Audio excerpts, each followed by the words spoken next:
দেখো, আমরা হচ্ছে গতদিন শিখছিলাম কোয়ান্টাম সংখ্যা পড়ছিলাম। কোয়ান্টাম সংখ্যার মনে হয় প্রধান কোয়ান্টাম সংখ্যা হয়েছিল, তাই না? গতদিন কি প্রধান কোয়ান্টাম সংখ্যা হয়েছিল?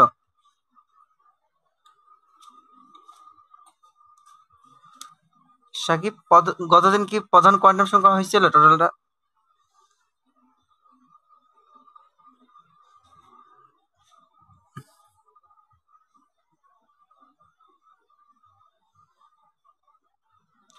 গতদিন কি প্রধান কোয়ান্টাম সংখ্যা হয়েছিল? প্রধান কোয়ান্টাম সংখ্যা পর্যন্ত হয়েছিল নাকি?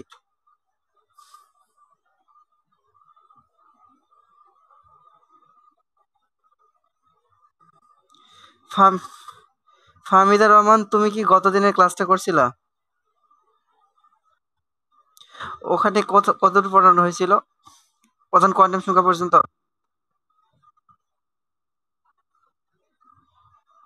ওকে, তাহলে আমরা কোয়ান্টাম সংখ্যা থেকে শুরু করি।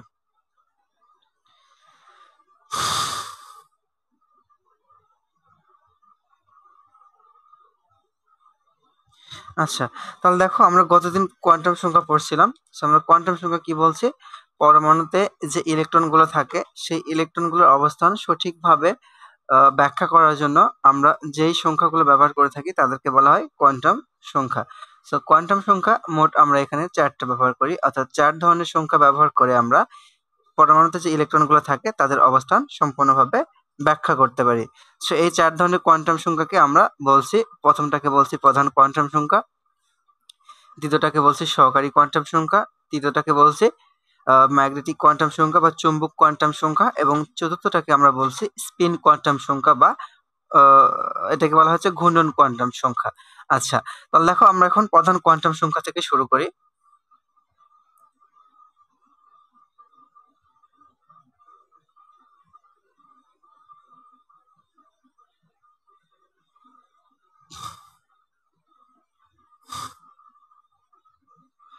দেখো, প্রধান কোয়ান্টাম সংখ্যা কাকে বলা হয়?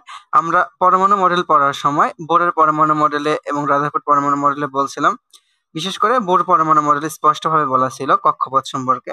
তিনি বলছিল পরমাণুর একটি নিউক্লিয়াস থাকবে এবং এই নিউক্লিয়াসকে কেন্দ্র করে ইলেকট্রনগুলা নির্দিষ্ট ব্যাসার্ধের অনুমোদিত কিছু বৃত্তাকার কক্ষপথে ঘুরবে। এই বৃত্তাকার কক্ষপথগুলোকে আমরা বলছি প্রধান কক্ষপথ বা শক্তি স্তর বা অরবিট। এটাকে বলছি কি? অরবিট। ঠিক আছে, অরবিট বা প্রধান শক্তি স্তর বা শেল। এই যে প্রধান শক্তি স্তরের নাম্বার বা প্রধান কক্ষপথের নাম্বার, এগুলাই হচ্ছে প্রধান কোয়ান্টাম সংখ্যা। ঠিক আছে, সো এগুলোকে আমরা বলবো কি? প্রধান কোয়ান্টাম সংখ্যা। এবং প্রধান কোয়ান্টাম সংখ্যাকে প্রকাশ করা হয় কি দ্বারা?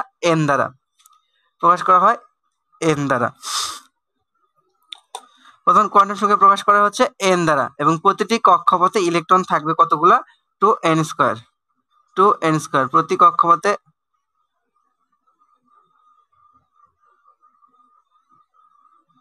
ইলেকট্রন সংখ্যা হবে 2n²। ঠিক আছে, যেখানে n হচ্ছে কি কক্ষপথের নাম্বার বা প্রধান কোয়ান্টাম সংখ্যা বা প্রধান কোয়ান্টাম নাম্বার। ঠিক আছে, আচ্ছা, এই হচ্ছে প্রধান কোয়ান্টাম সংখ্যা। প্রধান কোয়ান্টাম সংখ্যার মাধ্যমে কি করা হয়? ইলেকট্রনের যে প্রধান শক্তি স্তর নির্দেশ করা হয়। এটি প্রধান শক্তি স্তর নির্দেশ থাকে, এটাই প্রধান কোয়ান্টাম সংখ্যার মাধ্যমে নির্দেশ করা হয়। আচ্ছা, এরপর আসি সহকারী কোয়ান্টাম সংখ্যা। প্রধান কোয়ান্টাম সংখ্যা থেকে তেমন কিছু নয়, এটা আমরা আগেই পড়ে আসছি। সহকারী কোয়ান্টাম সংখ্যা থেকে একটু বেশি বিস্তারিত পড়তে হবে।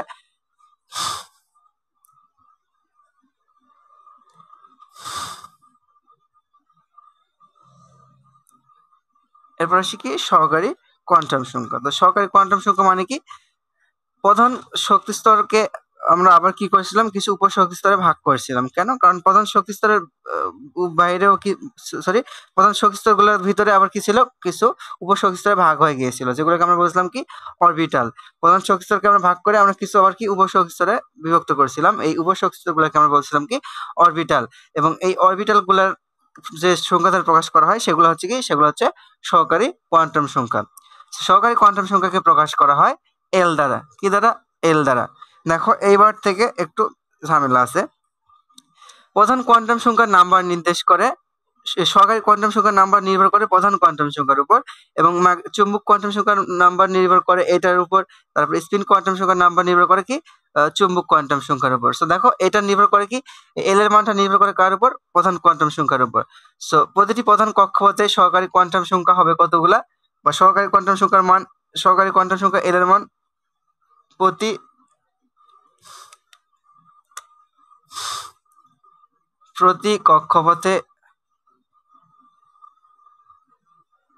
কক্ষপথের জন্য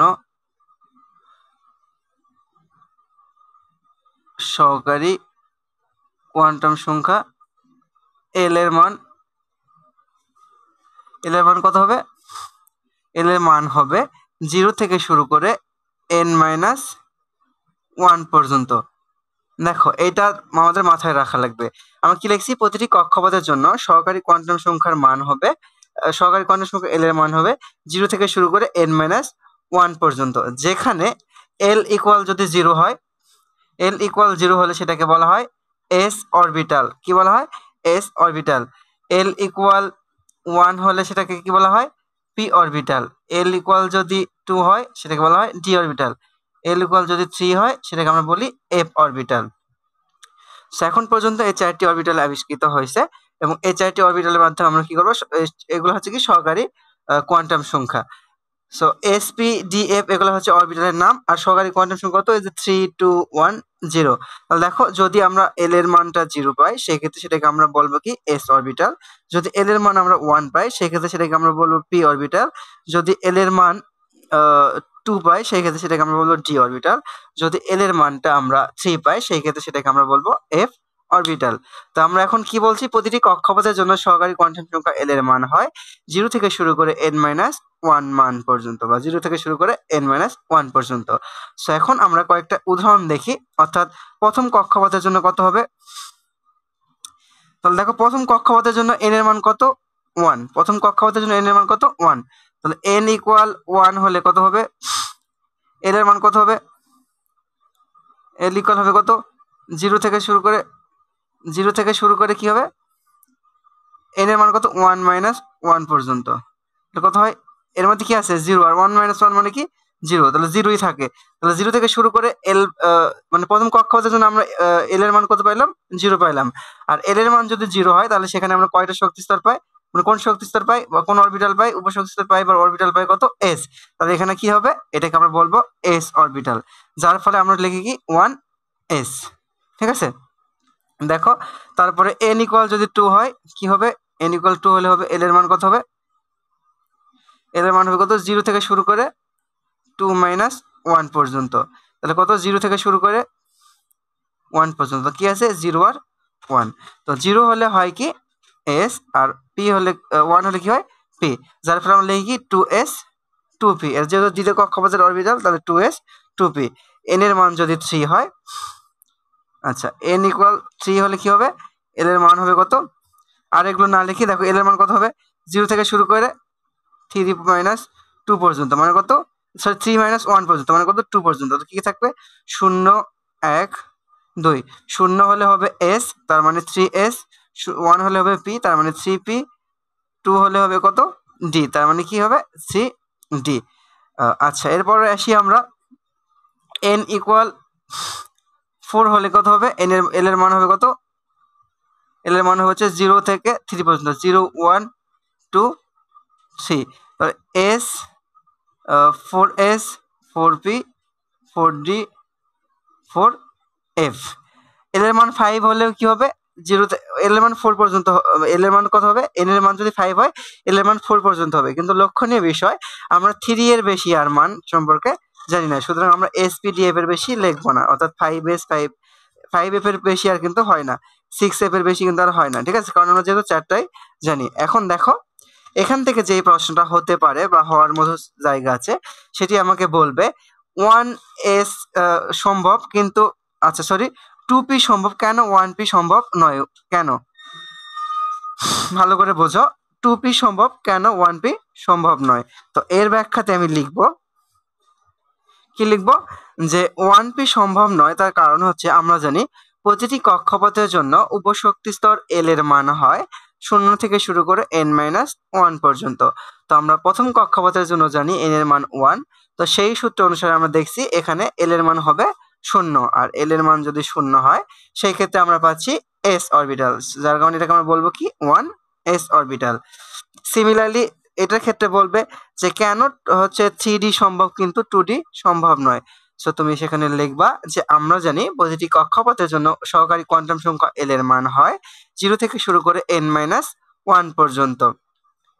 সো এখানে আমরা দেখছি তৃতীয় কক্ষপথের জন্য মান হবে 0, 1 আর 0 আর 1, যেহেতু তৃতীয় ক্ষেত্রে সেক্ষেত্রে আমরা লিখবি s, 0 হলে s, 1 হলে p, তাহলে তার কারণে লিখবো কি 2s 2p। এইটা কি বোঝা গেল আমি যে কথাগুলো বলছি?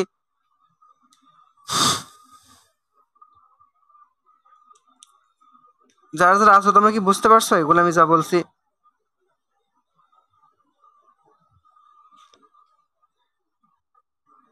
আর এগুলো তো করা ছিল, এসএসসি লেভেলেই করা ছিল। সো না বুঝার কিছু।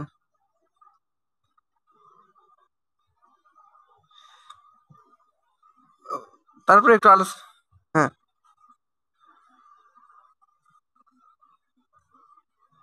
এল ইকুয়াল 5 হইলে n ইকুয়াল 5 হলে 2n স্কয়ার, তাহলে ইলেকট্রন হবে কতগুলো? 2 ইলেকট্রন থাকবে কতগুলো? 5, তাহলে 2 গুণ 5 এর উপর স্কয়ার, তাহলে 2 গুণ 5 এর উপর স্কয়ার করলে 25, তাহলে কত হয়? 50। তাহলে 50টা থাকবে, এতগুলো ইলেকট্রন থাকবে, ওই কক্ষপথে ইলেকট্রন থাকবে 2n স্কয়ার সংখ্যক। ঠিক আছে, কক্ষপথে এতগুলো ইলেকট্রন থাকতে পারবে। এখন এর কমও তো থাকতে পারে, যে কটা দরকার সেই কটা থাকবে, ওটা থাকার সর্বোচ্চ সীমা, এর বেশি থাকতে পারবে না, কিন্তু এর কম থাকতে পারবে, সমস্যা নাই। তাহলে দেখো ওইটা হচ্ছে আবহাওয়া নীতিতে গেলে তোমরা ওই বিষয়টা বুঝতে পারবা। তাহলে দেখো এগুলো তো ক্লিয়ার। এরপরে আরেকটা বিষয় আছে, সেটা কি যে আচ্ছা এসে প্রতিটি অরবিটে ইলেকট্রন থাকবে কতগুলা? অরবিটে ইলেকট্রন থাকবে হচ্ছে 2n স্কয়ার সংখ্যক, আর অরবিটাল ইলেকট্রন থাকবে হচ্ছে 2 ইন্টু 2l প্লাস 1t। এটা কিন্তু অরবিটে বা সহকারী কোয়ান্টাম সংখ্যাতে, অর্থাৎ এসে ইলেকট্রন থাকবে কয়টি? এস এর ক্ষেত্রে কি হবে? এল এর মান কত? 0, তাহলে 2 গুণ 0 প্লাস 1, তাহলে কত হয়? 2টি, যার ফলে এসে ইলেকট্রন থাকে 2টি। 2 ইন্টু 2 গুণ 1 প্লাস 1, কত হবে? 2 2 3, 3 দুগুণে 6, 6। তো এসে 6টি, এসে 2টি, পি এর 6টি, তারপরে কি দিয়ে থাকে কয়টি? অনুভাবে দিয়ে থাকে হচ্ছে 10টি, এফ এ থাকে 14টি। ঠিক আছে, সো এগুলো হচ্ছে সহকারী কোয়ান্টাম সংখ্যার। এরপর আমরা আসি হচ্ছে চুম্বকীয় কোয়ান্টাম সংখ্যা বা চুম্বক কোয়ান্টাম সংখ্যা বা ম্যাগনেটিক কোয়ান্টাম সংখ্যা।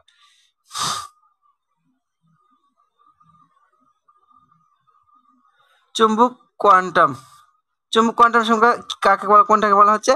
দেখো এই যে আমরা বলছি কি এখানে ইলেকট্রন, নিউক্লিয়াসে কি থাকবে? প্রোটন থাকবে, এবং নিউক্লিয়াসের বাইরে ইলেকট্রনগুলো কি করবে? ঘুরতে থাকবে কক্ষপথে। সো যার ফলে যেটা হয়, এই ইলেকট্রন ধনাত্মক এবং ঋণাত্মক চার্জ থাকার কারণে এখানে এক ধরনের চৌম্বক ক্ষেত্র সৃষ্টি হয়। কি বললাম?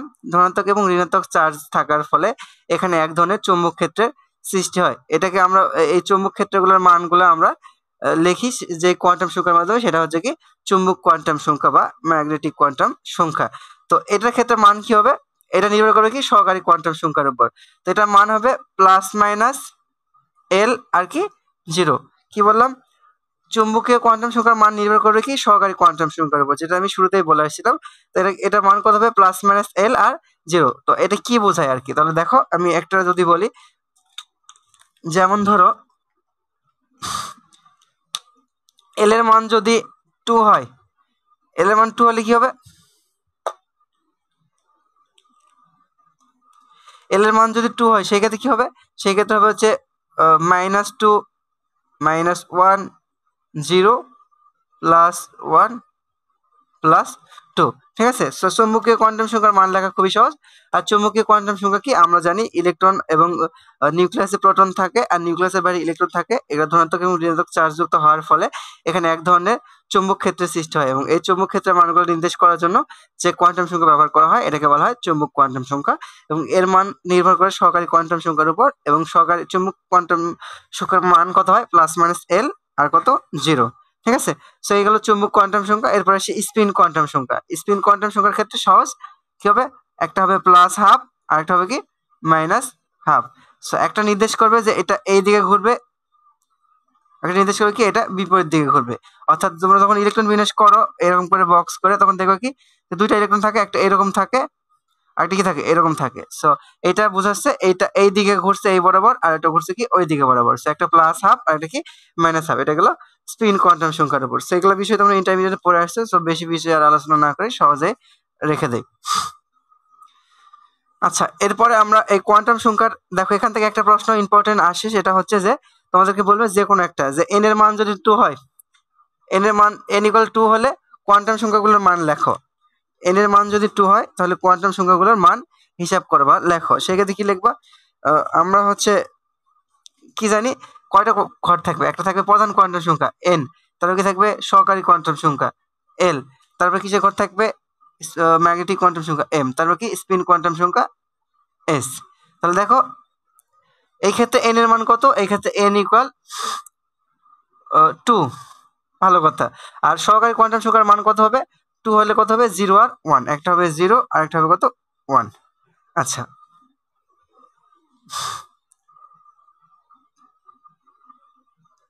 তাহলে দেখো এল এর মান যদি 0 হয় তাহলে ম্যাগনেটিক কোয়ান্টাম সংখ্যার মান কত হবে, ম্যাগনেটিক কোয়ান্টাম সংখ্যার মান হবে হচ্ছে, আমরা জানি কি এল যদি 0 প্লাস মাইনাস এল আর কি 0, তাহলে 0-র ক্ষেত্রে প্লাস মাইনাস এল আছে, তাহলে এর মানটা কত হবে 0 হবে। আর এটার ক্ষেত্রে কি হবে -1 0 +1।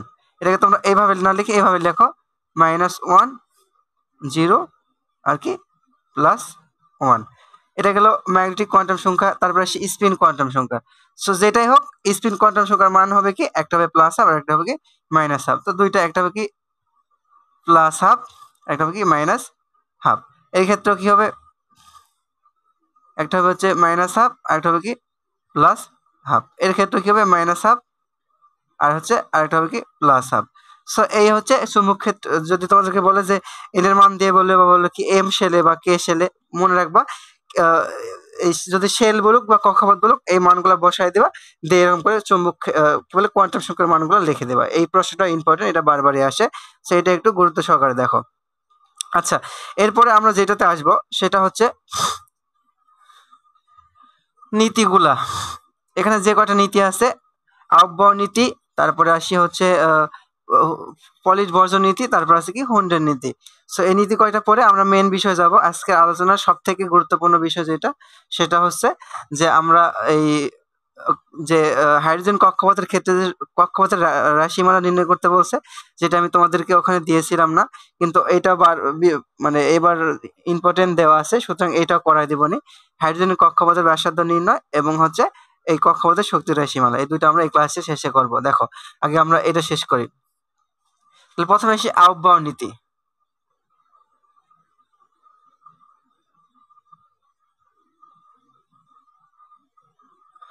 আউফবাউ নীতি কি বলছে, আউফবাউ নীতি আমাদেরকে বলছে কম শক্তি সম্পন্ন অরবিটাল গুলোতে আগে ইলেকট্রন যাবে এবং বেশি শক্তি সম্পন্ন অরবিটাল গুলোতে কি করবে, ইলেকট্রন ধারাবাহিকভাবে যাবে। আবার বলছি, কম শক্তি সম্পন্ন অরবিটাল গুলোতে ইলেকট্রন গুলো আগে যাবে এবং বেশি শক্তি সম্পন্ন অরবিটাল গুলোতে ইলেকট্রন পরে যাবে। এখন কম শক্তি বলতে কি বোঝায় বা বেশি শক্তি বলতে কি বোঝায়, এই শক্তি মানে কি, এই শক্তি মানে মনে রাখবে সবসময় n প্লাস এল এর মান।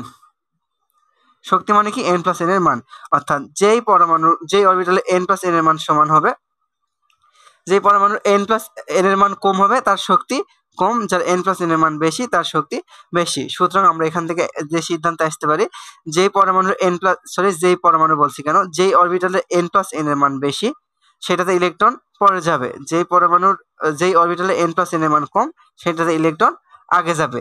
ঠিক আছে, এখান থেকে একটা সিদ্ধান্ত হলো কি n প্লাস এল এর মান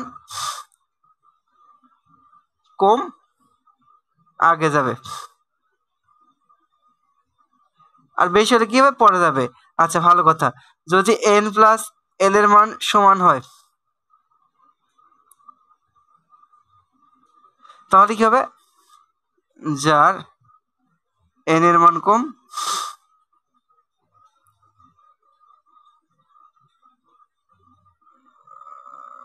সেখানে আগে ইলেকট্রন যাবে। তাহলে দেখো এই দুইটা আমরা এখান থেকে নিয়মে আসতে পারি, অর্থাৎ যার n প্লাস n এর মান কম সেখানে আগে ইলেকট্রন যাবে, অর্থাৎ যে অরবিটালে n প্লাস n এর মান কম সেটাতে আগে ইলেকট্রন যাবে, আর যে অরবিটালে n প্লাস n এর মান বেশি সেটাতে পরে ইলেকট্রন যাবে। আচ্ছা, তারপরে 2 নম্বরে কি লিখছি, যদি দুইটি কক্ষ অরবিটালের ক্ষেত্রে n প্লাস n এর মান সমান হয়, যার n এর মান কম সেখানে আগে ইলেকট্রন যাবে। তো আমি এখানে কয়েকটা একটু উদাহরণ দেই তাহলে ক্লিয়ার হবে। যেমন দেখো এখানে হচ্ছে 3p 3d 4s 4p, আচ্ছা 4, আচ্ছা এই পর্যন্ত আমরা, আচ্ছা তাও দেখি 4f। দেখো এই চারটার, এই কয়টা এখানে কয়টা লিখছি, পাঁচটা, এই পাঁচটার মধ্যে আমরা দেখব এই ক্রম অনুসারে কোনটাতে আগে ইলেকট্রন যাবে আর কোনটাতে পরে ইলেকট্রন যাবে। যদি আমরা সাজানো ক্রম অনুসারে যদি লিখি, এই ক্রম অনুসারে সাজাইতে পারি, লিখতে পারি, কিন্তু ইলেকট্রন যাওয়ার ক্ষেত্রে আমরা আহ্বায়ক নীতি অনুসরণ করতে হবে, অর্থাৎ n প্লাস n এর মান কম সেই অরবিটালে আগে ইলেকট্রন দিব, এবং যার n প্লাস n এর মান বেশি সেটাতে পরে ইলেকট্রন দিব। এবং যদি দুইটি কক্ষপথের n প্লাস n এর মান সমান হয় সেই ক্ষেত্রে যার n এর মান কম সেটাতে দিব। তো আমরা এই দুটার ক্ষেত্রে কি করব, n প্লাস n এর মান নির্ণয় করব। তো এর n প্লাস n এর মান কত, n এর মান 3, আর l এর মান কত, p হলে কত হয়, p হলে হয় 1, তাহলে এটা হবে কত, এটা হবে হচ্ছে 4। এটার ক্ষেত্রে কত হবে, 3 প্লাস 2 কত হয় 5, এর ক্ষেত্রে হচ্ছে 4 প্লাস 0 তাহলে হবে হচ্ছে 4, এর ক্ষেত্রে হবে হচ্ছে 4 প্লাস 1 তাহলে হবে কত 5, এর ক্ষেত্রে হবে হচ্ছে 4 প্লাস sp, ও এখানে d লিখি নাই, d, তাহলে d হলে কত হবে 4 প্লাস spd, d হলে 2, তাহলে কত হয় 6। সো এই যে আমরা মানগুলো এখানে পাচ্ছি। তো এখন দেখো আমরা এখানে বলছি কি যার n প্লাস n এর মান কম সেটাতে আগে ইলেকট্রন যাবে, সেই অনুযায়ী আমরা দেখছি এই কয়টার মধ্যে সবার আগে যাবে কোথায়, এইটাতে যাবে বা এইটাতে যাবে। এখন দেখো এরও n প্লাস n এর মান 4, এরও n প্লাস n এর মান 4, তো আমি আগে কি ইলেকট্রন এখানে দিব নাকি এখানে ইলেকট্রন দিব, সেই ক্ষেত্রে আমরা 2 নম্বর নিয়ম ফলো করতে পারি। সেটা কি, যে যার n এর মান কম সেটাতে আমরা আগে ইলেকট্রন দিব। তো এখানে n এর মান কম কোনটার, এইটার, এবং n এর মান বেশি এইটার, সুতরাং আমরা আগে ইলেকট্রন দিব 3p তে, তারপর দিব কোথায় 4s এ। আচ্ছা, তো 4s আর 3d কিন্তু অবস্থান আগে হলে 3d তে আমরা দিচ্ছি না, কেন দিচ্ছি না, কারণ এর n প্লাস n এর মান 4 এবং এর n প্লাস n এর মান 5, যার ফলে এর কোথায় দিব, 3d তে দিব।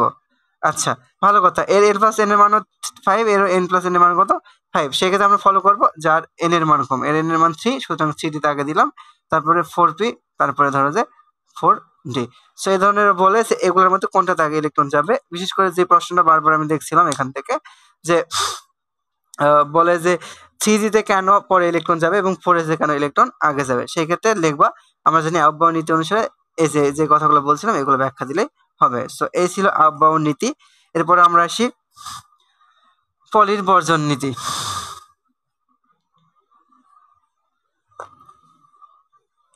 দেখো পলির বর্জন নীতি যেটা বলছে,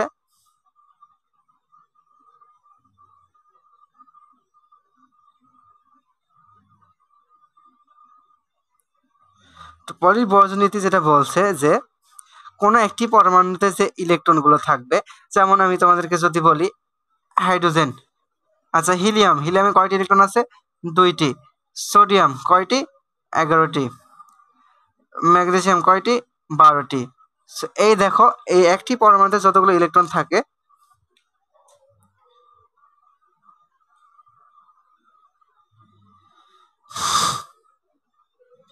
একটি পরমাণুতে যতগুলো ইলেকট্রন থাকে এই ইলেকট্রনগুলোর মান,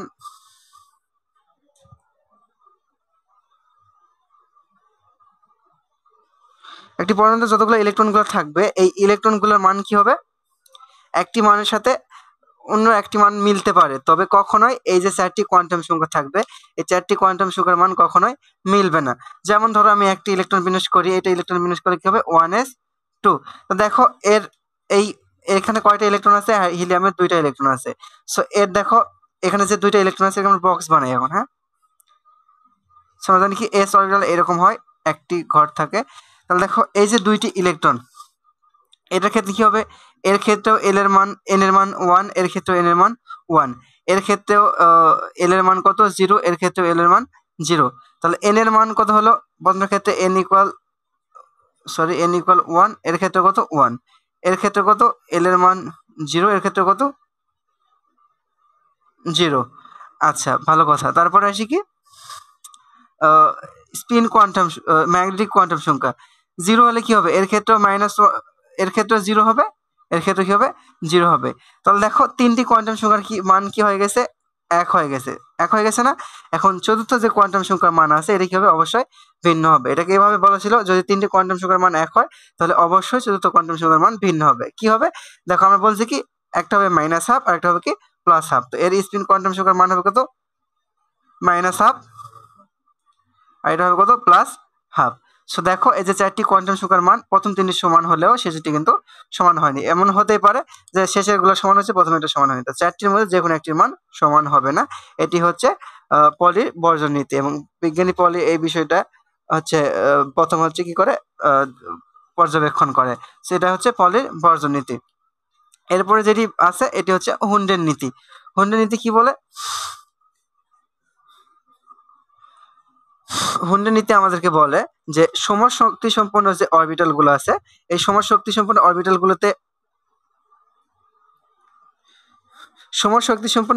গুলোতে ইলেকট্রন গুলো সর্বাধিক সংখ্যক অযুগ্ম আকারে থাকবে। যেমন ফসফরাস, কতগুলা ফসফরাস ইলেকট্রন কতগুলো আছে 15।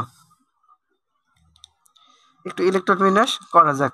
তাহলে ইলেকট্রন বিন্যাস করলে কি পাবো 1s 2 2s 2 2p 6 3s 2 3p। আচ্ছা 15, তাহলে 10 15 3p 3। সো আমরা এই ইলেকট্রন বিন্যাস করার সময় আমরা শুধু শেষেরটা দেখি। দেখো এর ক্ষেত্রে কয়টা পি অরবিটাল, কয়টা ঘর থাকে, 3টা থাকে। সেটাকে আমরা বলছি -1, এটাকে আমরা বলছি 0, এটাকে বলছি +1। ঠিক আছে, ম্যাগনেটিক কোয়ান্টাম সংখ্যা এই ঘরগুলো। তো দেখো এর ক্ষেত্রে কি হবে, এই যে চুম্বক ক্ষেত্র, এটা কি হলো সেই চুম্বক ক্ষেত্র। আচ্ছা যাই হোক, তাহলে এখানে 3টি ইলেকট্রন আছে, তাহলে চাইলেই তো এখানে এরকম করে দিতে পারতাম। সো হুন্ড বলছে যে না, এমনটা করা যাবে না। কি করতে হবে, হুন্ড বলছে কি এই যে ইলেকট্রন গুলো থাকবে সমশক্তি সম্পন্ন অরবিটাল গুলোতে ইলেকট্রন গুলা সর্বাধিক সংখ্যক অযুগ্ম আকার থাকবে। অযুগ্ম মানে কি, অযুগ্ম মানে হচ্ছে বিজোড় অবস্থায় থাকবে। তাহলে দেখো এখানে আমরা যদি বিজোড় অবস্থায় রাখি তাহলে এরকমটা হয়,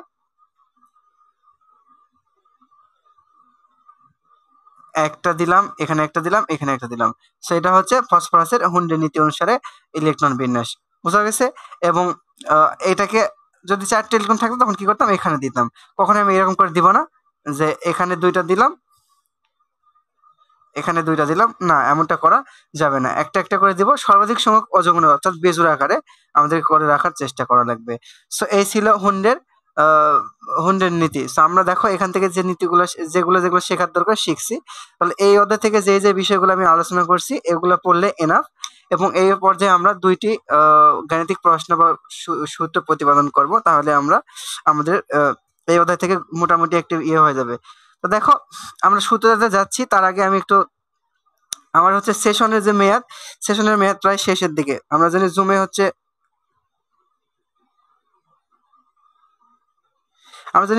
40 মিনিটের বেশি ক্লাস নিয়ে যায় না, অনেকক্ষণ সময় হয়ে গেছে। সো এটা কেটে যাবে, তার আগে আমি এটাকে কেটে দিচ্ছি, তোমরা আবার সাথে সাথে জয়েন করো, এখনই আবার জয়েন করো, আমরা ওই 2টাতে যাব।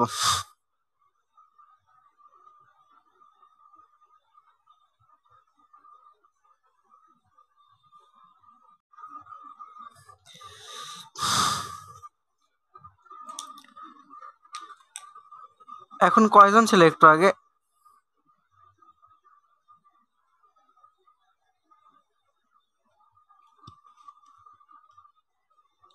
কি করব,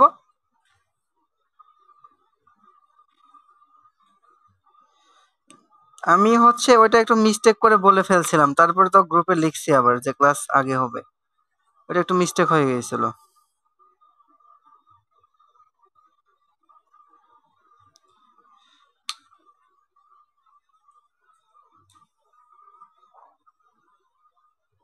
আচ্ছা সমস্যা নাই, যারা যারা ক্লাসটি করতে পারেনি রেকর্ড আছে, এবং রেকর্ড কোয়ালিটি মোটামুটি প্রিমিয়াম। হ্যাঁ, এখন সবকিছুই এইচডি আছে, সমস্যা নাই, ওখান থেকে দেখে নিও।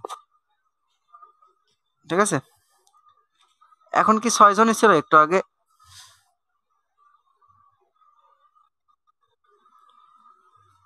7 জন? ও, নতুন করে আসছো? আচ্ছা, আগে যেগুলো আলোচনা হয়েছে ওইটা তুমি পিডিএফ করে দেওয়া হবে, ওখান থেকে দেখে নিও।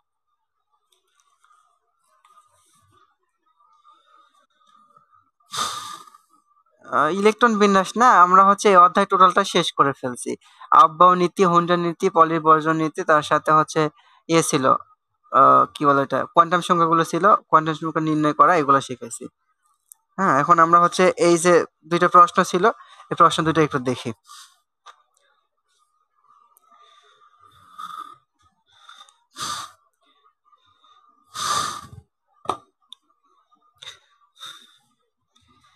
আমি এই ভুলটা যে কেন করি বুঝলাম না, আমি এই মিস্টেক প্রায় প্রায় করে ফেলি। আমি বলতে চাই 8টা 45-এ, লিখে ফেলি 9টা 45-এ। এই মিস্টেকটা যে কেন হয় আমার নিজেরও আসলে কনফিউজ। আমি যে 8টা 45, 9টা 45 দিয়েছি, এটা আমিও দেখি নাই। কে জানি একজন বললো যে 8টা 45-এ দিয়েছিলেন তো ক্লাসের কথা, তারপরে মনে হলো যে দেখি, চেক করে, তখন দেখি যে এই অবস্থা। আচ্ছা, এখানে যে প্রশ্নটা ছিল সেটি হচ্ছে যে হয়ে গেল প্রশ্ন। আচ্ছা, এই যে হাইড্রোজেন পরমাণু কক্ষপথের ব্যাসার্ধের রাশিমালা নির্ণয়, সো এটা আমরা করব।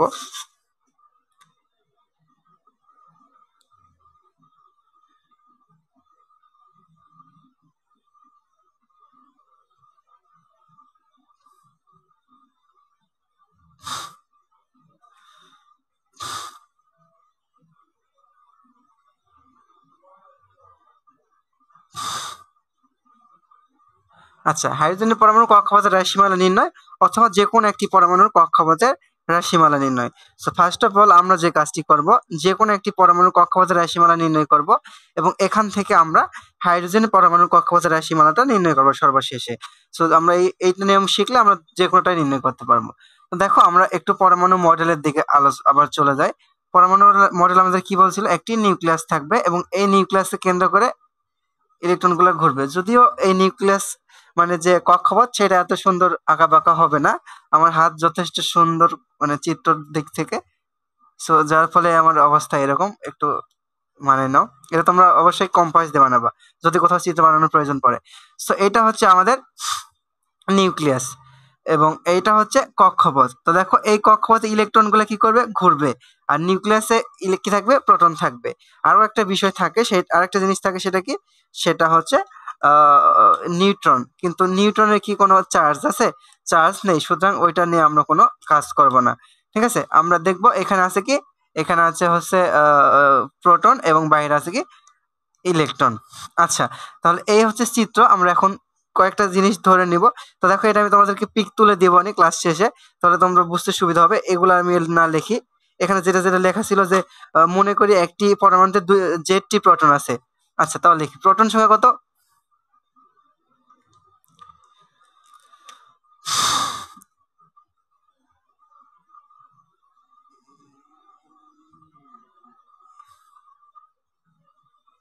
প্রোটন সংখ্যা, প্রোটন বানান কি ভুল লিখলাম নাকি? প্রোটন সংখ্যা কতটি? জেডটি। ইলেকট্রনের চার্জ,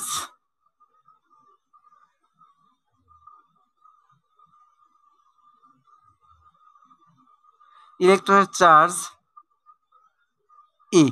আচ্ছা, এখন দেখো, আমরা জানি কি ইলেকট্রনের চার্জ আর হচ্ছে প্রোটনের চার্জ সমান। তাহলে ইলেকট্রনের চার্জ হচ্ছে, যদি ই হয়, তাহলে নিউক্লিয়াসে কি থাকবে, জেডটি প্রোটন থাকবে। কয়টি প্রোটন থাকবে? জেডটি। তাহলে একটি ইলেকট্রনের চার্জ কতটি? একটি ইলেকট্রনের চার্জ কত? ই। তাহলে জেডটি ইলেকট্রনের চার্জ কত হবে? Z E. কত হবে? Z E. আর এখানে যে ইলেকট্রনটা আছে সেটা কত হবে? সেটা হবে, সেটার চার্জ হবে কত? ই। দেখো এই বিষয়টা ভালো করে বোঝো, এটাই হচ্ছে বেসিক বিষয়, এখান থেকে আমাদের মেন জায়গায় যাব। তো আমরা ধরে নিচ্ছি কি প্রোটনের সংখ্যা কত ZT, ইলেকট্রনের চার্জ কত E। তাহলে ইলেকট্রনের চার্জ এবং প্রোটনের চার্জ সমান, সুতরাং এখানে কি হবে, ইলেকট্রনের চার্জটা হচ্ছে E, তাহলে প্রোটনের চার্জটা কতটুকু হবে, E হবে, পরিমাণ তো E হবে, আর এখানে প্রোটন আছে কতটি, ZT আছে, ZT। তাহলে একটি হলে E, তাহলে ZT হলে ZE। তাহলে নিউক্লিয়াসের চার্জ কত, নিউক্লিয়াসের চার্জটাকে আমরা ধরলাম Q1, Q1 ইকুয়াল কত হবে, ZE, আর Q2 ইকুয়াল কি হবে, Q2 ইকুয়াল হবে E। ঠিক আছে, আচ্ছা এবার আমরা আসি কুলম্বের সূত্র আমরা শিখছিলাম, মনে আছে তোমাদের কুলম্বের সূত্র যে আমরা শিখছিলাম ইন্টারমিডিয়েটে। তো কুলম্বের সূত্র আমাদেরকে কি বলছিল, কুলম্বের সূত্র F ইকুয়াল ছিল K M1 M2 ভাগ R স্কয়ার। আচ্ছা, আর এখানে আমরা এই যে কক্ষপথটা দেখতেছি, এই কক্ষপথের ব্যাসার্ধ হচ্ছে R, এগুলো আমরা ধরে নিব, ঠিক আছে, কক্ষপথের ব্যাসার্ধ ধরি R। তাহলে দেখো আমরা হচ্ছে কুলম্বের যে সূত্র শিখছিলাম কি বলছিল, চার্জ দ্বয়ের গুণফলের সমানুপাতিক এবং এই দুটি চার্জের মধ্যবর্তী দূরত্বের বর্গের ব্যস্তানুপাতিক, যেমনটা মহাকর্ষ বলের সূত্র শিখছিল, মহাকর্ষ বলের সূত্র ওইটার এটা একবারে সেম। ও এখানে আমি ভর লিখে ফেলছি, আসলে ভর না, চার্জ Q1 এবং কি Q2, এটা কার সূত্র, কুলম্বের সূত্র। তাহলে আমরা কি লিখবো, কুলম্বের সূত্র অনুযায়ী আকর্ষণ বল কত হবে বা কেন্দ্রমুখী বল কত হবে, এটা কি কেন্দ্রমুখী বল। তাহলে কেন্দ্রমুখী বল কত হবে,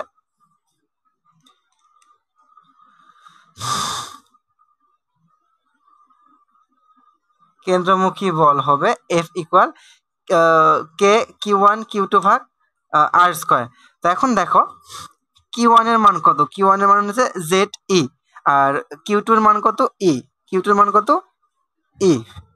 তো এই মানগুলো এখানে বসায় দাও, তাহলে আমরা যেটা পাচ্ছি, আচ্ছা তবে K এর মানটাতে আসি, K এর মানটা হচ্ছে 9 গুণ 10 টু দি পাওয়ার 9, এটা হচ্ছে SI এককে, কোন এককে, SI এককে। আর আমরা এখন যে পদ্ধতিটা এখানে করব সেটা হচ্ছে CGS এককে, SI এককে এটা, আর CGS এককে কত, CGS এককে K এর মান হচ্ছে 1, ঠিক আছে, CGS এককে K এর মান কত 1, আর SI এককে K এর মান 9 গুণ 10 টু দি পাওয়ার 9। সো আমরা SI এককে নয়, আমরা হচ্ছে করব কিসে, CGS এককে। তাহলে CGS এককে যেহেতু করতেছো, তাহলে K এর মান কত, K এর মান হচ্ছে 1। তাহলে তুমি মানগুলো বসায় দাও, K এর মান হচ্ছে 1 গুণ Q1 এর মান কত ZE, আর Q2 এর মান কত E, ভাগ কত, মধ্যবর্তী দূরত্ব কত R, তাহলে কত হবে R স্কয়ার। তাহলে আমরা পাচ্ছি FA ইকুয়াল ZE স্কয়ার ভাগ R স্কয়ার। কি পেলাম, ZE স্কয়ার ভাগ R স্কয়ার। সো এটা হচ্ছে কেন্দ্রমুখী বল। কেন্দ্রমুখী বল মানে কি, দেখো এই বিষয়টা ক্লিয়ার করার জন্য আমি একটা উদাহরণ দেই। সাপোজ ধরো এই যে এই কলমটার মাথায় আমি কি করছি, একটা রশি বা সুতা বেঁধে তার মাথায় একটা কোনো পদার্থকে বেঁধে আমি এরকম করে ঘোরাচ্ছি, তাহলে কি হবে, এখানে দুইটা বল কাজ করবে, একটা কি এখানে কেন্দ্রমুখী বল কাজ করবে, অর্থাৎ এটা কেন্দ্রের দিকে আসতে চাইবে, আর একটা কি চাইবে, এটা যে তুমি ঘোরাচ্ছ তার ফলে এক ধরনের কৌণিক ত্বরণ সৃষ্টি হবে, এবং এই কৌণিক ত্বরণের ফলে এইটা চাইবে কি সবসময় বাইরের দিকে ছুটে যাওয়ার জন্য, সবসময় কি চাইবে, বাইরের দিকে ছুটে চলার জন্য। সো এই ইলেকট্রনটা যখন এই কক্ষপথে ঘুরবে তখন এই ইলেকট্রনটা কি করবে, চাইবে বাইরের দিকে ছুটে যাওয়ার জন্য, আর এই যে কেন্দ্রমুখী বল এটা কি করবে, এটাকে নিজের দিকে টানবে। তাহলে কেন্দ্রমুখী বলটা কি হবে, এই যে কুলম্বের সূত্র অনুসারে কেন্দ্রমুখী বলটা হবে কি, এই যে চার্জ দ্বয়ের জন্য যে বলটা হচ্ছে এটা হবে কেন্দ্রমুখী বল। আর কৌণিক হচ্ছে বেগের কারণে যেখানে যে ত্বরণটা সৃষ্টি হবে সেটা হবে কি আমাদের কেন্দ্র বিমুখী বল, অর্থাৎ কৌণিক বেগের কারণে এটা চাইবে সবসময় সরে যেতে বাইরের দিকে, আর এখানে হচ্ছে এই চার্জের কারণে কি করবে, পরস্পরকে কুলম্বের সূত্র অনুসারে নিজেদের দিকে আকর্ষণ করবে, ঠিক আছে। তাহলে আমরা এটা পাইলাম কি কেন্দ্রমুখী বল। এবার আমরা আসি কেন্দ্র বিমুখী বল। তাহলে কেন্দ্র বিমুখী বল কতটুকু হবে, কেন্দ্র বিমুখী বল, কেন্দ্র বিমুখী বল এটাকে আমরা দিলাম FV। কেন্দ্র বিমুখী বল কত হবে, MV স্কয়ার ভাগ R, কতটুকু হবে, MV স্কয়ার ভাগ R। আর এখানে আর দেখো এখানে হচ্ছে বেগ তো ঠিক আছে, আর ইলেকট্রনের ভর এখানে কি M, ঠিক আছে, এখানে M কি স্মল m। তাহলে এটা কি, এটা হচ্ছে কৌণিক বেগ, এই যে কৌণিক বেগের কারণে এখানে যে বলটা সৃষ্টি হবে সেই বলটা কত, কৌণিক বেগের কারণে সৃষ্ট ত্বরণটা হচ্ছে, আমরা F ইকুয়াল কি জানি M এ কি জানি এম এ, আর এখানে কৌণিক ত্বরণ যেটা সৃষ্টি হবে সেটা এ ইকুয়াল কি হবে ভি স্কোয়ার ভাগ আর, ঠিক আছে, ভি স্কোয়ার ভাগ আর। তাহলে আমরা এ এর মান বসাই দিই, তাহলে কি পাচ্ছি এম ভি স্কোয়ার ভাগ আর। সো দেখো তাহলে একটা সমীকরণে আমরা পাইলাম F A equal F B equal এইটা, আর আরেকটাতে পেলাম কি এফ এ ইকুয়াল এইটা। সেটা ছিল কেন্দ্রমুখী বল, এটা হচ্ছে কি কেন্দ্র বিমুখী বল। এখন দেখো আমরা জানি কি ইলেকট্রন গুলো কি কখনো কেন্দ্রের বাইরে যায় না, এরা কি করে এই কেন্দ্রের মধ্যে সবসময় এই যে এই কক্ষপথের দিয়ে কি করে, কেন্দ্র নেই, কক্ষপথ দিয়ে কি করে চলাফেরা করে। সো যদি কক্ষপথ দিয়ে সুস্থিতি ভাবে চলতে চায় তাহলে কি হওয়া লাগবে, এই কেন্দ্রমুখী বলটার কেন্দ্র বিমুখী বলটা কি হবে সমান হওয়া লাগবে, তাহলে চলবে। যেমনটা তুমি যদি এখানে রশিতে বেঁধে ঘোরাও, যদি রশির টান এটা কি করবে কেন্দ্রমুখী বল, আর ওটার বেগের কারণে ওটা সবসময় বাইরের দিকে যেতে চাইবে। এই দুইটা বল যদি সমান হয় তখন এটা স্থির ভাবে কি করবে ওই রশিটার চারদিকে সমানভাবে ঘুরবে, ঠিক আছে। সিমিলারলি এই কেন্দ্রমুখী বল আর কেন্দ্র বিমুখী বল যদি সমান হয় তখন কি করবে এরা এই কক্ষপথে ঘুরবে। তাহলে আমরা প্রশ্ন মতে কি পাচ্ছি, কেন্দ্রমুখী বল এফ এ ইকুয়াল কেন্দ্র বিমুখী বল কি হবে এফ বি, ঠিক আছে। অর্থাৎ সাম্য অবস্থার ক্ষেত্রে কি হবে এফ এ ইকুয়াল হবে হচ্ছে এফ বি। তাহলে এফ এর মান কত বলো তো, এফ এর মান হচ্ছে জেড, এফ এর মান কত জেড ই স্কোয়ার ভাগ আর স্কোয়ার, আর এফ বি এর মান কত এম ভি স্কোয়ার ভাগ আর। সুতরাং এখান থেকে আমরা একটা সূত্র পাবো, সেটা কি M V square R equal Z square. So এটা আমরা পাইলাম এখান থেকে সম্পর্ক, এটাকে আমি দিচ্ছি 3 নম্বর সমীকরণ। তো তোমরা যারা যারা এখানে জয়েন করছো তোমরা আমাকে একটু বলো এই পর্যন্ত তোমরা কি সবাই বুঝতে পারছো কিনা, যদি না বোঝো আমি আবার একবার আলোচনা করবো যে এখানে না বোঝো।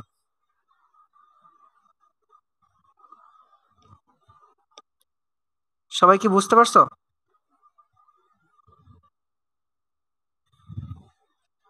কে কথা বলছে আর একজন, মেহেদি কি বুঝতে পারছো?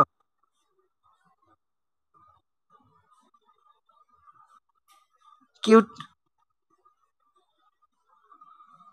না না এখানে তো ইলেকট্রন একটাই আছে, আমরা হচ্ছে প্রোটন ধরে নিয়েছি কি জেডটি, হ্যাঁ এই জন্য ওখানে এতগুলা হয়েছে, ইলেকট্রন তো আর এতগুলা ধরে নাও না, ইলেকট্রন তো ইলেকট্রনের চার্জ তো একটাই, ইলেকট্রন একটাই ছিল। তুমি হয়তো বিষয়টা বোঝো না, দেখো আমি আরেকটা ক্লিয়ার করে দিই। নিউক্লিয়াস কি করে সকল প্রোটন গুলা নিউক্লিয়াসে কেন্দ্রভূত থাকে, আর এই কক্ষপথ কি করে একটা একটা করে ইলেকট্রন ঘোরে, সবগুলো ইলেকট্রন কি একসাথে ঘোরে বলো তো, ঘোরে না, একটা একটা করে ইলেকট্রন ঘোরে। আর নিউক্লিয়াস কি করে সকল প্রোটন গুলা নিউক্লিয়াসেই থাকে, যার ফলে ওখানে জেড হয়েছিল। আচ্ছা এই সমীকরণটা আমরা কিন্তু পরেরটাতেও কাজে লাগাবো, সেটা মাথায় রাখবা। তাহলে দেখো আমি এগুলো মিশাই দিচ্ছি, এগুলোর আমার দরকার নাই, স্ক্রিনশট নিলে একটু নিয়ে নাও, আমরা হচ্ছে এটা দ্বারা কাজে লাগাবো। ওকে, সো এখন পর্যন্ত আমরা পাইলাম M V R M V square R equal Z E square. আচ্ছা এবার আমরা আবার বোর পরমাণুর মডেলে যাই। বোর পরমাণু মডেলের 2 নম্বর যে সদস্যিত নিয়ম ছিল সেখানে আমরা কি বলছিলাম, যে এই কৌণিক ভরবেগ সম্পর্কিত বলছিল, কৌণিক ভরবেগ কতটুকু হবে, কৌণিক ভরবেগ এম ভি আর ইকুয়াল হবে এন এইচ ভাগ 2 পাই, কি হবে এন এইচ ভাগ 2 পাই। অর্থাৎ ওখানে কৌণিক ভরবেগ সম্পর্কিত যে স্বীকার্য ছিল ওখানে বোর বলে গেছে যে এই ইলেকট্রনগুলোর কৌণিক ভরবেগ হবে এইচ ভাগ 2 পাই এর সরল গুণিতক, অর্থাৎ এখানে আমরা সরল গুণিতক বোঝাতে এন বসাইছি। তাহলে আমরা কৌণিক ভরবেগ M V equal pi N H ভাগ 2 পাই। তাহলে এখান থেকে একটু দেখো ভি ইকুয়াল কি পাচ্ছ, ভি ইকুয়াল পাচ্ছ এন এইচ ভাগ 2 পাই এম আর, ঠিক আছে। তাহলে এখন ভি এর মানটা এই 3 নম্বর সমীকরণে বসাবা, তাহলে আমরা পাচ্ছি এম ভি এর মান এইটা, তাহলে এটা বসাও, তাহলে কি হবে H square N square H square ভাগ 2 এর উপর স্কোয়ার করলে 4, পাই এর উপর স্কোয়ার করলে পাই স্কোয়ার, এম এর উপর স্কোয়ার করলে এম স্কোয়ার, আর এর উপর স্কোয়ার করলে আর স্কোয়ার, আর এখানে কি আর ইকুয়াল, ও সরি ওইটা নয়, এই যে এখানে তো আরই আছে, আর ইকুয়াল কি, আর ইকুয়াল হচ্ছে জেড ই স্কোয়ার। দেখো আমরা এইটা পাইলাম কোথা থেকে, এটা পাইলাম হচ্ছে এই যে 3 নঙে, এই যে 3 নং সমীকরণে ভি এর মানটা বসাইলাম, 3 নং সমীকরণে ভি এর মান বসালাম, ভি এর উপর স্কোয়ার আছে যার ফলে আমরা এটা একবারে করে দিছি।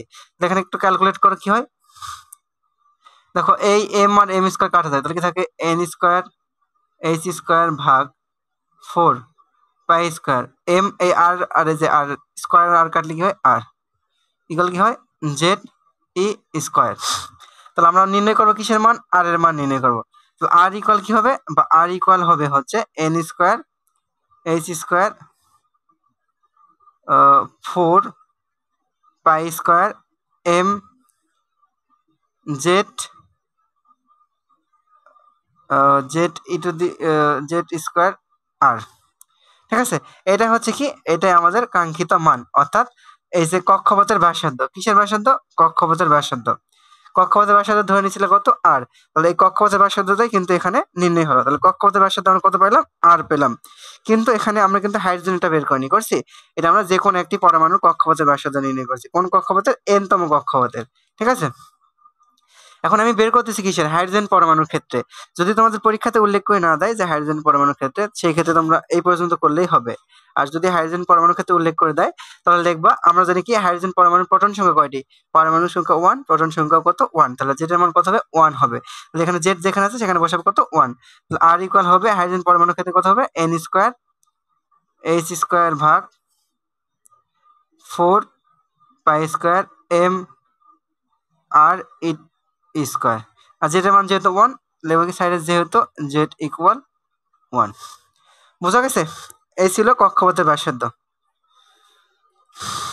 সবাই কি বুঝতে পারছো এটা, নাকি প্রশ্ন আছে কোথাও, কারো কি? আচ্ছা, তাহলে আমরা এখন ওই যে যেটা আরেকটা বাকি আছে সেটাতে যাই। হ্যাঁ, তাহলে দেখো এগুলোর আমার আর দরকার নাই, শুধু এই শেষেরটা আমি রাখি।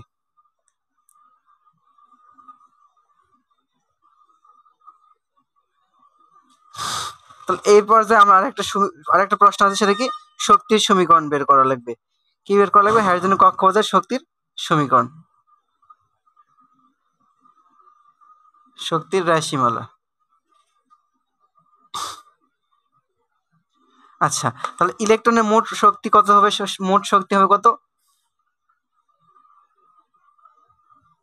মোট শক্তি সমান হবে, হ্যাঁ বলো কি বলছো। আমি সাজেশন এগুলা স্কিপ করছিলাম, আমি চাইছিলাম যে তোমাদের এগুলা যাতে অঙ্ক অনেকের সমস্যা মনে করে না করা লাগে। তো পরবর্তীতে দেখছি যে এগুলো আসলে ইম্পর্টেন্ট প্রশ্ন, ইম্পর্টেন্ট মধ্যে পড়ে গেছে, যেহেতু বিগত বছর এই প্রশ্নগুলো আসে নাই, সুতরাং এই প্রশ্নটা আসার চান্স আছে, এই দুইটার মধ্যে একটা হয়তো বা চলে আসতেই পারে। সো যদি না করায় পরীক্ষাতে আসে তখন বলবে যে ভাইয়া এটা করালো না। সো এটা আমি এই জন্য করে দিচ্ছি। সো একটু করে নাও, বেশি কঠিন তো নয়, সহজে আছে। করে নাও, এই দুটা সাজেশনে অ্যাড করে নাও এই দুইটা। আচ্ছা, তাহলে কি বলছিলাম, মোট শক্তি, তাহলে শক্তির রাশিমালা নির্ণয় করছি ইলেকট্রনের কক্ষপথে। তাহলে মোট শক্তি ইকুয়াল কত হয়, গতি শক্তি প্লাস বিভব শক্তি। কারণ এখানে ইলেকট্রনের কয়টা শক্তি থাকবে বলতো, একটা গতি শক্তি থাকবে আর একটা তার বিভব শক্তি থাকবে। আমরা প্রথমে গতি শক্তি নির্ণয় করি। এখানে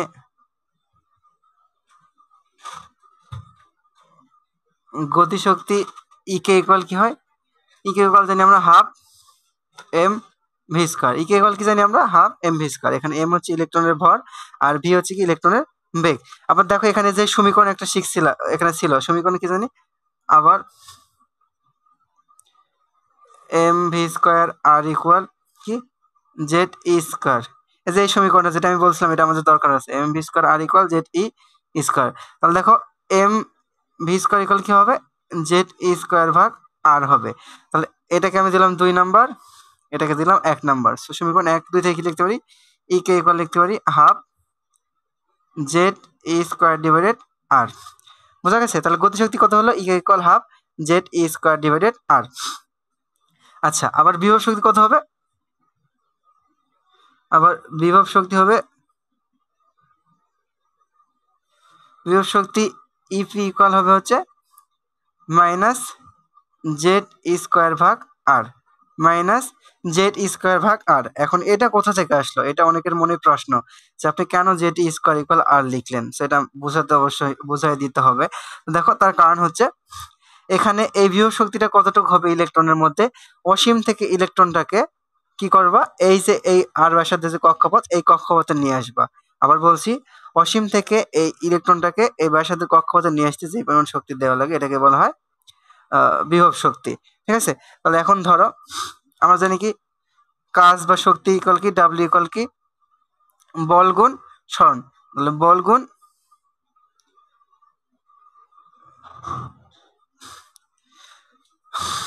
এফ গুণ ডিআর, এফ গুণ কি ডিআর। আর এটাকে আমরা সমাকলন করবো কিসের দ্বারা? সমাকলন করবো হচ্ছে অসীম থেকে নিয়ে আসবো কোথায়? আর কক্ষপথে। অসীম থেকে নিয়ে আসবো আর দূরত্বে, অসীম থেকে আর দূরত্বে। আর কাজ ইকুয়াল কি বল গুণ সরণ। তাহলে বলের মান কত? একটু আগে কুলম্বের সূত্র অনুসারে বল লিখছিলা, কত লিখছিলা? যে জেড স্কোয়ার আর স্কোয়ার আর কি হলো ডিআর। আর সমাকলন কত হবে? অসীম থেকে আর দূরত্বে। তাহলে দেখো এটাকে আমি এই পাশে লিখি। তাহলে দেখো এইটার সমাকলন করলে কি হবে? এগুলো তো ধ্রুবক, এগুলোর হবে না, হবে কার? ও আর স্কোয়ার, আর স্কোয়ার হবে। তাহলে ধ্রুবক মানটা কার হবে? আচ্ছা, তাহলে ডাব্লিউ ইকুয়াল কি হবে? ইনফিনিটি থেকে, আচ্ছা বাইরে লেখো, জেড স্কোয়ারটাকে বাইরে লেখো। তাহলে কার হবে? 1 ভাগ আর স্কোয়ার ডিআর। এটাকে করবো কোথা থেকে? অসীম থেকে আর সীমার মধ্যে, অসীম থেকে আর সীমার মধ্যে করব। এখন দেখো আর 1 ভাগ আর স্কোয়ার, এটা করলে কি হবে? এটা করলে হবে হচ্ছে কি ব্যাপার, এটা আমরা যদি করি তাহলে আমরা কত পাবো? এটা আমরা করলে পাবো হচ্ছে জেড স্কোয়ার ছিল থাক, আর এটা মান হবে কত? 1 ভাগ আর। ঠিক আছে, আপার লিমিট লোয়ার লিমিট বসাও, ইনফিনিটি আর আর। তাহলে হবে কি জেড স্কোয়ার 1 ভাগ ইনফিনিটি মানে কত? 0। 1 ভাগ ইনফিনিটি মানে 0। তাহলে এইটার থাকে, তাহলে কত থাকবে? 1 ভাগ আর থাকবে। এটাকে আমরা লিখতে পারি কত? ও সরি, এখানে মিস হয়ে গেছে, মাইনাস আর হবে। হ্যাঁ, আচ্ছা এ দেখো এই আর, এটা কত? মাইনাস, উপরে তুললে কত হবে? Minus half. এটাকে আমরা এইভাবে লিখতে পারি না, R to the power minus half. তাহলে এখন এইটার ইন্টিগ্রেশন করো। ইন্টিগ্রেশনের নিয়ম কি? পাওয়ার যা থাকে তাহলে পাওয়ার মাইনাস তার সাথে কি হবে? +1 ডিভাইডেড এইটা, তাহলে কত হবে? -1। তো এই কারণে এখানে মাইনাস একটা গেছিল। ঠিক আছে, পরে আপার লিমিট মাইনাস লোয়ার লিমিট করো, তাহলে একটা জিরো হবে। তাহলে যে এখানে একটা কিন্তু মাইনাস থেকে যাচ্ছে। তো এইটাই আমরা পরবর্তী লিখছি কি minus Z square divided R. সরাসরি আমি এখানে বিভব শক্তি সমান লিখছিলাম কি E P equal minus Z square equal R. So এইভাবে আসে বিভব শক্তি ইকুয়াল কি minus Z square divided R. বোঝা গেছে? এটা কি বুঝতে পারছো নাকি কোথাও প্রশ্ন আছে?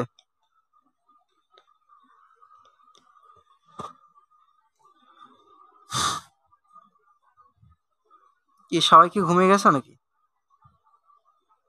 সাকিব, তুমি কি বুঝতে পারছো এটা?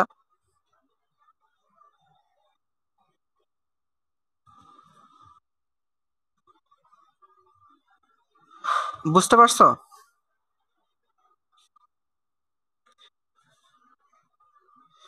ওকে, তাহলে আমরা কি করব এখন? শেষ, আমাদের মান বসা দিলে সব কাহিনী খতম। সেগুলোর আমাদের দরকার নাই, এগুলা তো এমনি বোঝানোর জন্য বললাম। তোমরা এই পর্যন্ত লিখবা। তাহলে এখন দেখো মোট শক্তি কতটুকু হবে। তাহলে মোট শক্তির পরিমাণ হবে হচ্ছে ই ইকুয়াল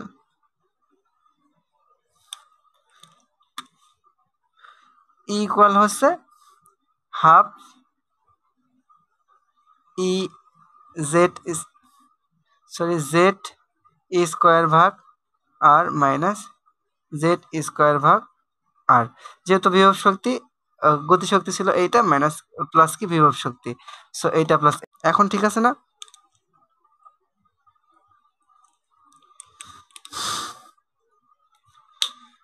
তাহলে দেখো এটা বোঝা গেছে। এখান থেকে এটা বিয়োগ করলে কি হয়? মাইনাস জেড স্কোয়ার ভাগ আর।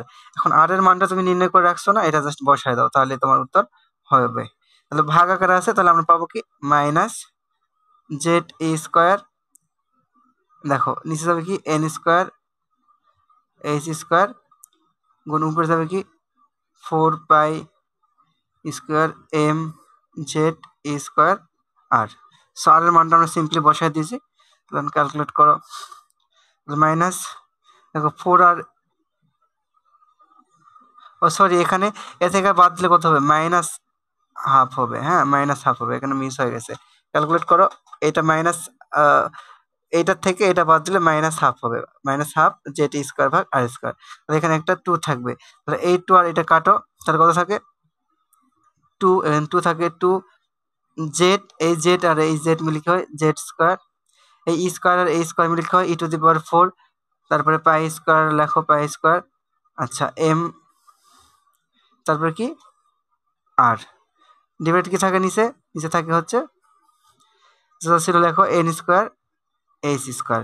সেটা হলো যে কোনো কক্ষপথের জন্য শক্তির রাশিমালা ই ইকুয়াল এত। কিন্তু এখন যদি তোমাকে বলে প্রথম কক্ষপথের রাশিমালা কত, তাহলে এখানে এন এর মান কত বসাবা 1 বসাবা, দ্বিতীয় কক্ষপথের বলে এন এর মান 2 বসাবা।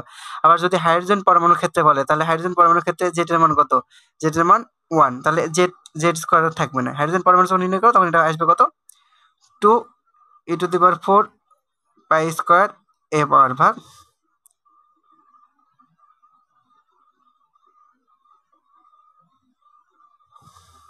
ভাগ হচ্ছে এন স্কোয়ার এইচ স্কোয়ার। আচ্ছা এখানে আর এর মানটা কি ছিল নাকি এটা মিস করছি দেখি, এন এর মান কত ছিল,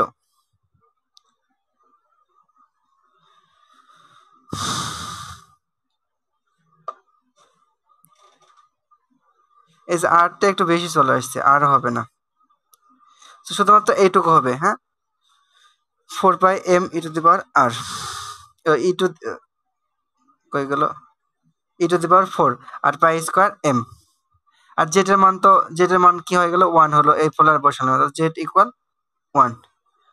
সেটা কি বোঝা গেছে,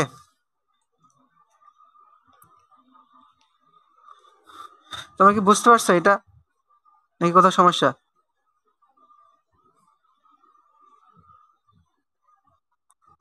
আচ্ছা তাহলে আচ্ছা আমি বই দেখো, আমি তোমাদেরকে এই পিডিএফ দিয়ে দেবো নি করে। সো তাহলে আজকের মতো শেষ, তাহলে দেখো আমাদের কিন্তু প্রথম অধ্যায় শেষ। ইনশাল্লাহ নেক্সট যেদিন ক্লাস আছে সেদিন আমরা দ্বিতীয় অধ্যায় থেকে আলোচনা করবো, এবং দ্বিতীয় অধ্যায় পিডিএফটা আমি তোমাদেরকে আজকে রাতে দিয়ে দেবো নি। সো সবাই ভালো থাকো, সুস্থ থাকো, আগামীকালকে আবার দেখা হবে 8টা 45-এ, 9টা 45-এ নয়, ওটা একটু মিস্টেক হয়ে গিয়েছিল। তো সবাইকে ধন্যবাদ, আল্লাহ হাফেজ।